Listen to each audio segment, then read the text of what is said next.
Hello, hello. Welcome everybody back to after 2 years of break, another episode of Lights in Europe with my dear friend Rick Zednik. It's a big, big, big innovation, and that's why we're shooting this short episode so you understand what's the new setup. Hi, Lucia. It's so great to be here with you. Thanks so much for the invitation. Yeah, I'm excited what we're going to be creating together in the weeks and months to come. We've known each other for years from the Brussels bubble. You of somebody of Slovak origin and very committed to participative democracy and representative leadership and gender equality. There's all sorts of topics that have connected us these past years, and I have lots of memories of us creating stuff together and you supporting me on my path in all sorts of experiments that I was flowing through in my past year. So thank you for that. And Lights in Europe was one of those.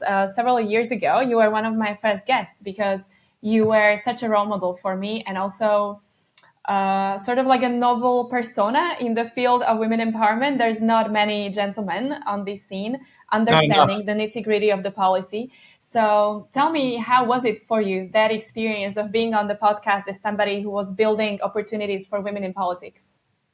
No, it was a real pleasure. I was delighted to take the opportunity to join you and your audience at the time to talk about the fact. And you're right, there aren't enough men that are engaged actively. There are a lot of men who are very supportive of the idea of we need more representative leadership, more balanced leadership, including especially more women in leadership.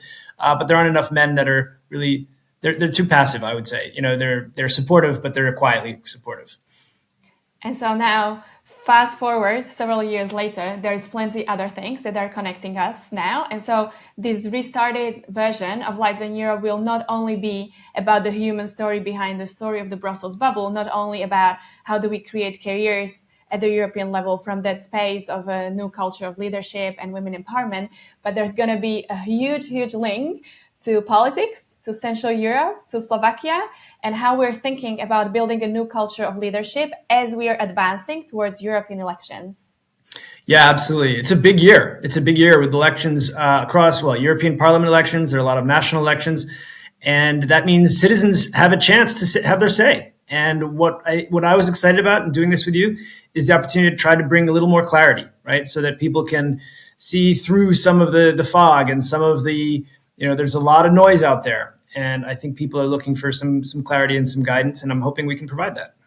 Yes, and also as somebody of journalist background, you are going to have the superpowers for us to communicate what we feel is either confusing in the space out there or not clear enough for people who are trying to understand the opportunities. Because yes, there's a lot of not just noise, but also in our geographical space, at least lots of disinformation and anti-EU campaigning, where people have no idea how to sift through the not just facts, but like all sorts of statements that they're trying to swim in. And so where I hope the audience will have massive added value will be not just our ability to connect the women's and leadership and career and European topics, but also empowering them in learning how to understand the conversation that we are part of these days.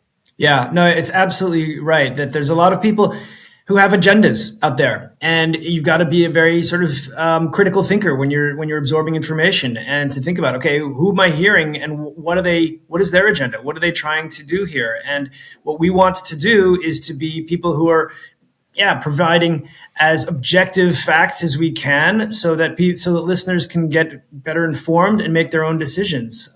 That's what I would hope. Without being boring, so we hope Yeah, to not be the journalistic, newsy, boring, lengthy podcast, but we hope to be short and sweet and helping you peek into the communities that we are part of, that we see shaping impact in the communities that they are sort of shapers in, and bridge you towards the conversation about European leadership. So the teaser for the next episode is we're going to have a woman with us who created one of the most impactful worldwide platforms for female politicians. So if you can think of reasons why women wouldn't go into politics, think work-life balance, think online harassment, think all sorts of safety concerns, confidence issues.